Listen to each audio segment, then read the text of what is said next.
ये देखो, तो बंसीलाल जी अब इस दुनिया में नहीं है। बहुत बड़े इंसान थे, बहुत अच्छे इंसान थे। मैंने हरियाणा की विधानसभा में सरेआम खड़े होकर के इस बात की गलती महसूस की कि भाई हमने बंसीलाल जी की सरकार गिराई, हमारी ज़िंदगी की सबसे बड़ी भूल थी जी। और अब जहाँ कहीं भी इस तरह की बातें होती हैं, हम उन सबको सलाह भी देते हैं, भाई ये काम ना करना, आप जहाँ हैं वहाँ खड़े रहिए, लड़ना है वहीं लड़िए। इस तरह से पार्टियां छोड़ना और नेताओं के खिलाफ। ऐसा क्यों लगा आपको कि वो भूल थी? ये रियलाइजेशन क्यों हुआ कि चौटाला जी, और ये कब हुई आपको ये रियलाइज? चौटाला जी सीएम बनने ही नहीं थे। अगर बंसीलाल जी की सरकार था चौटाला की तरफ से कि आप भी सीएम हो सकते हैं। हाँ, चौटाला जी और भजनलाल जी भी जिंदा थे। उन्होंने हमसे धर्म ईमान उठा करके वादे किए थे आपको सीएम भी हम तो बनेंगे नहीं, जो बंसीलाल जी की पार्टी से अलग होकर के आएंगे सीएम उसे बनाए, उनमें से बनाना है। तो 22 विधायकों ने मुझे अपना नेता माना था और 24 विधायकों ने चौटाला जी को अपना नेता माना था। कांग्रेस के विधायक उन दिनों कम थे। यही बात कहीं ना कहीं चौटाला जी को चुप गई।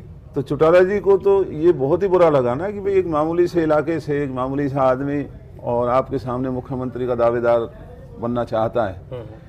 तो उन्होंने जब बाकी सभी विधायक लोकदल के अंदर शामिल हुए, मैं अकेला था। नरेंद्र मोदी जी जो आज देश के प्रधानमंत्री हैं, वो हमारे जनरल सेक्रेटरी इंचार्ज थे। उन्होंने मुझे ये आश्वासन दिया कि भाई आप हरियाणा में बीजेपी में आप आइए, हम आपकी इज्जत करेंगे और आपको टिकट भी देंगे और आप जैसे लोगों की हमें ज़रूरत है। मैंने नरेंद्र मोदी जी को बताया भी था कि चौटाला जी ने मेरे से ही कहा है कि भाई देखो, आप बीजेपी में ना जाना, कहीं भी जा सकते हैं, हम आपको टिकट नहीं लेने देंगे। मैं वही ना लेने देना, मैं बीजेपी में ही जाऊँगा। गए भी आप? मैं बीजेपी में गया। और याद है कि आपको वाजपेयी जी की रैली में नरेंद्र मोदी जी ने मुझे शामिल कराया और वही हुआ। थोड़े दिनों के बाद चौटाला जी के दबाव में आकर के उन्होंने मेरे से कहा कि भाई हम आपको टिकट नहीं दे पाएंगे। तो नहीं दे पाएंगे तो यानी बीजेपी नहीं तो दलाल साहब इनेलो के दबाव में आ गई थी उस वक्त। हाँ, सरेआम सारा हरियाणा जानता है। और वो भी नरेंद्र मोदी के नरेंद्र मोदी जी, जो आज देश के प्रधानमंत्री हैं, उन्होंने वादा किया था मेरे से और मेरे से जो वादा हुआ उसे सारा हरियाणा जानता है। आपसे जो वादा हुआ वो तब नरेंद्र मोदी पूरा नहीं कर पाए, तो किसी कीमत पे नहीं कर आपको लगता है सर? और अब जो देश के साथ उन्होंने इतने सारे वादे किए अच्छे दिनों के, आपको लगता है कि ये वादे पूरे होंगे? क्योंकि वादों का एक शख्स आज 14 के चक्रव्यूह में बैठा है, व्यक्तिगत तौर पर नरेंद्र मोदी का वादा वो देख चुका है अपने साथ। देखिए, मेरा अपना राजनीतिक तजर्बा है, नरेंद्र मोदी जी बहुत बड़े आदमी हैं, देश के प्रधानमंत्री हैं, लेकिन जितनी बड़ी बड़ी बातें उन्होंने कही हैं, राजनीति में इतनी बड़ी बड़ी बातें एक व्यक्ति विशेष को कभी भी नहीं करनी चाहिए। हमारा काम है कि हम एक ईमानदारी से अनुशासन को कायम करें, निष्ठा से जो जिम्मेवारी मिली है हम उसे करें। लेकिन अगर हम जादूगर बनने का साहस करें, हमें कहें कि हम ही पूरे देश को एक आदमी बदल देगा, वो बिल्कुल असंभव है। नरेंद्र मोदी बड़ी बातें करते हैं, इसका मतलब देखिए, जो उन्होंने जिस तरह से अभी तक जो बातें उन्होंने कही हैं, तो वो अभी देश के लोगों को यकीन नहीं हो रहा है कि वो सारी बातें पूरी हो जाएंगी। उन्होंने तो 5 साल का समय मांगा है और देश के जो हालात आज हैं, ये जो बिगड़े हुए हालात हैं, मुल्क को सीधा करने के लिए 5 साल में तो कुछ भी नहीं हो सकता। तो बड़ी बातें कर रहे हैं वो, इसका मतलब नहीं, जो मतलब बातें उन्होंने कही वो वाकई बहुत ज्यादा बड़ी बात है। तो नरेंद्र मोदी भी जानते होंगे, 15 साल वो सत्ता गुजरात में चला चुके, जितनी बड़ी चुनौतियां उन्हें पता है, फिर क्यों ये बड़ी बातें वो कर रहे हैं? अगर आप जैसा नेता, आप उन्हें एक बड़ा नेता मान रहे हैं, इस वक्त देश के प्रधानमंत्री हैं, आप ये रियलाइज कर सकते हैं कि राजनीति में बड़ी बातें, बड़े बोल नहीं बोलने चाहिए, तो फिर नरेंद्र मोदी क्यों बोल रहे हैं? अब देखिए, उसका जवाब तो आपको आज देखना होगा कि पाकिस्तान के बॉर्डर पर आज भी फायरिंग है, उल्टा पहले से ज़्यादा है। आज का अखबार कहता है कि जितनी 77 से अब तक की हुई फायरिंग में 71 से अब जो बॉर्डर पे फायरिंग है वो पहले से ज़्यादा है। चाइना की घुसपैठ अभी भी जारी है, महंगाई आज भी नहीं रुकने पा रही है। तो इसमें मैं क्या, आप और सारा देश क्या कहेगा? जी, एक सवाल अमित जी ने, उससे पहले हम चूंकि गुमान का जिक्र किया था, एक चीज और पूछा। एक आरोप लगता है और ऐसी चर्चा भी रही जब लोकसभा के चुनाव आए और 2014 के, कि आप जिसको रुष्ट थे एक तरीके से, मडाना को टिकट मिल गया था और कहीं ना कहीं आपके मन में भी आया बीजेपी ज्वाइन करने का, आपने प्रयास भी किया क्योंकि आपके पुराने संबंध रहे हैं मोदी जी से। यही सवाल करना चाहता हूं। आपके पुराने संबंध रहे हैं और आपने खुद भी एक तरीके से इच्छा जाहिर की कि अगर बढ़ाना को टिकट मिला है या कांग्रेस में आपको उतनी इज्जत नहीं मिल पा रही है तो भारतीय जनता पार्टी में जाया जाए, जैसा अमूमन बाकी बड़े नेता भी कर रहे हैं। पुराने दोस्त भी रहे हैं। देखिए, ये जो मुद्दा बना ये इसलिए ज़्यादा बना क्योंकि मैं बढ़ाना जी का कट्टर विरोधी था और सरेआम था, छुपा हुआ नहीं था।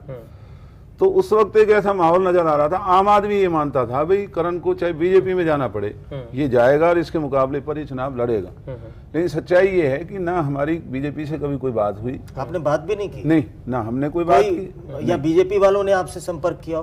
क्योंकि उनके लिए भी था कि कोई एक सक्षम आदमी उनको मिल जाए। नहीं, जो बातें जिस गंभीरता से होनी चाहिए वो कभी भी नहीं थी। हाँ, लेकिन एक बढ़ाना जी को हराने का मुद्दा वो डिस्कशन हमेशा होता था, तो उसमें तो मैं बिल्कुल। यानी फिर अवतार सिंह भड़ाना का यह आरोप अपनी जगह पूरी तरह सही है कि मुझे साजिश के तहत हरवाया गया, तो कांग्रेस पार्टी के नेताओं ने ही मुझे हरवाया और बाकायदा 14 के चक्रव्यूह में ही वो ये बात कह चुके हैं। किस अंदाज में कही आपको दिखाते हैं, हम चाहेंगे अपने दर्शकों को कि वो दिखाया जाए कि जब 14 का चक्रव्यूह में अवतार सिंह भड़ाना थे तो वो कैसे करण सिंह दलाल को लेकर हमला बोल रहे थे, जरा देखिए।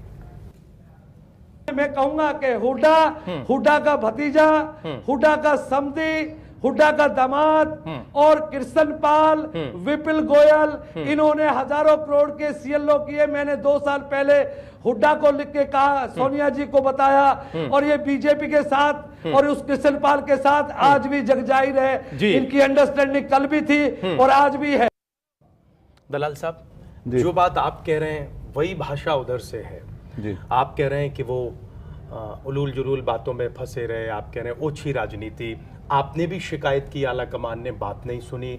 ठीक वही भाषा और कुछ वैसे ही आरोप वो आप पर लगा रहे हैं बाकायदा कि सीएलयू में फंसे रहे, मैंने शिकायत की लेकिन नहीं सुनी। कृष्णपाल को भी जोड़ रहे हैं आप? देखिए, जो बढ़ाना जी का जो ये तरीका है बात करने का वो इसलिए गलत है। साजिश उसे कहते हैं जो साजिश सामने से ना करके पीछे से की जाए। जहाँ तक मेरा सवाल है, मैं तो बढ़ाना साहब के पहले भी विरोध में था, मैं आज भी विरोध में हूँ। जहाँ तक ये सीएम साहब के लिए कहते हैं वो गलत कहते हैं। सीएम साहब ऐसे आदमी नहीं है। सीएम साहब बढ़ाना जी को टिकट दिलवाने वाले सीएम साहब थे, अगर उनकी साजिश होती तो इसको टिकट ही नहीं मिलना था। सीएम साहब और उनकी पार्टी के जो लोग थे वो बढ़ाना जी के साथ था, मैं अकेला उनके खिलाफ था। हाँ, ये सही है, मैंने सीएम साहब को भी कह दिया था, मैंने इनको भी कह दिया था, मैंने अपने इलाके में कह दिया था। और ये कह रहे थे सर, इसमें कह रहे थे प्रदेश में सिर्फ हुड्डा कांग्रेस रह गई है। कांग्रेस में जो विरोधी थे हुड्डा जी के, वो सब चले गए हैं छोड़ छोड़ के। चाहे चौधरी वीरेंद्र सिंह हैं, चाहे अवतार सिंह भड़ाना है, चाहे राविंदरजीत सिंह हैं, जितेंद्र मलिक हैं, उधर से राजकुमार वाल्मीकि हैं, बहुत लंबी लिस्ट है, वो सब छोड़कर जा चुके हैं। क्या आपको सचमुच में लगता है कि अब सिर्फ हुड्डा कांग्रेस प्रदेश में बची है? और अगर इतने विकास के काम हुए हैं, और ऐसा भी कहा जाता है दलाल साहब कि हुड्डा सरकार में सिर्फ कांग्रेस के ही लोगों ने नहीं, विपक्षी लोगों ने भी खूब मौज उड़ाई है। हाँ, ये भी ऐसा भी कहा जाता। जब ऐसा व्यक्तित्व, उसको क्यों छोड़ेगा कोई? क्यों छोड़ रहे हैं इतने लोग? आप एक चीज बताइए, विकास भी किया है और सरल व्यक्तित्व भी है, कोई विंडिक्टिव पॉलिटिक्स नहीं करते, ऐसा भी कहा जाता है। इसके बावजूद और विरोधियों ने भी, आपके ही पार्टी के आदमी ने कहा कि भारतीय जनता पार्टी के लोग भी, उन्होंने भी मौज उड़ाई है। और जबकि तजुर्बा जैसा कह रहे थे कि जहां रहते हैं वहीं रहना चाहिए, आप तो कह भी रहे थे। जी जी, उसमें तो फिर ऐसा क्या कारण है? और आप तो दावा भी कर रहे हैं कि तीसरी बार सरकार आने वाली है, फिर क्यों छोड़ छोड़ के भाग रहे हैं लोग?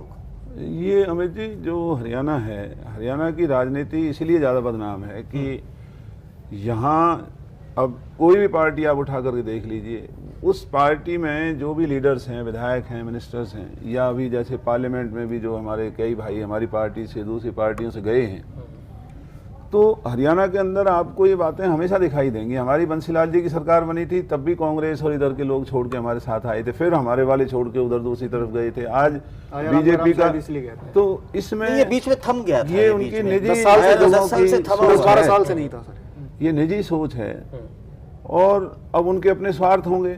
लेकिन हम ये बात चलो कहें तो ये हो सकता है कि लोग कहें भी सीएम साहब के हम रिश्तेदार हैं, उस पार्टी से हैं, लेकिन जैसा बर्ताव मुख्यमंत्री जी का रहा है इस हरियाणा के अंदर, हमने भी हरियाणा की राजनीति को बहुत नज़दीक से देखा है। 20-25 साल का अनुभव। एक इतनी भलमनसाहत और इंसानियत और शराफत से जो इन्होंने अपना बर्ताव रखा है, ऐसा मुख्यमंत्री रख नहीं सकता। अमित जी का बिल्कुल यही सवाल है कि सब कुछ है, इसके बावजूद बड़े नेता छोड़ रहे हैं, क्यों छोड़ रहे हैं? पार्टी इस पर चिंतन करती है, मनन करती है।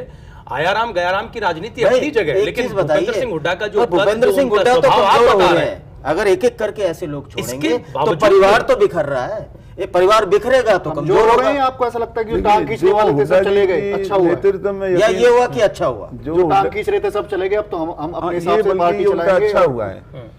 देखिए, अगर वो हुड्डा जी को जो जड़ काटने वाले थे सब चले गए, अब वो छोड़ के चले गए, तो उनके लिए भी अच्छा है और मुख्यमंत्री जी के लिए भी अच्छा है कि भाई आप अपनी नीतियों के मुताबिक आप चलते रहिए। उस लिहाज से तो अच्छा है, लेकिन क्या चुनावी लिहाज से भी अच्छा है? क्या फिर हैट्रिक लगाने का आपका सपना पूरा होगा? क्योंकि जो भी गए हैं थोड़ा या ज्यादा उनका अपना कुछ जनाधार तो रहा ही होगा। वो कल तक तो कांग्रेस पार्टी को ताकत दे ही रहे थे, आज वो ताकत उन्होंने वहां से छीन ली है, तब फिर आप कैसे हैट्रिक लगाएं? परसेप्शन भी बिगड़ता है ना, ये भी छोड़ के जा रहा है, ये भी छोड़ के जा रहा है। उसका सवाल एक हो सकता है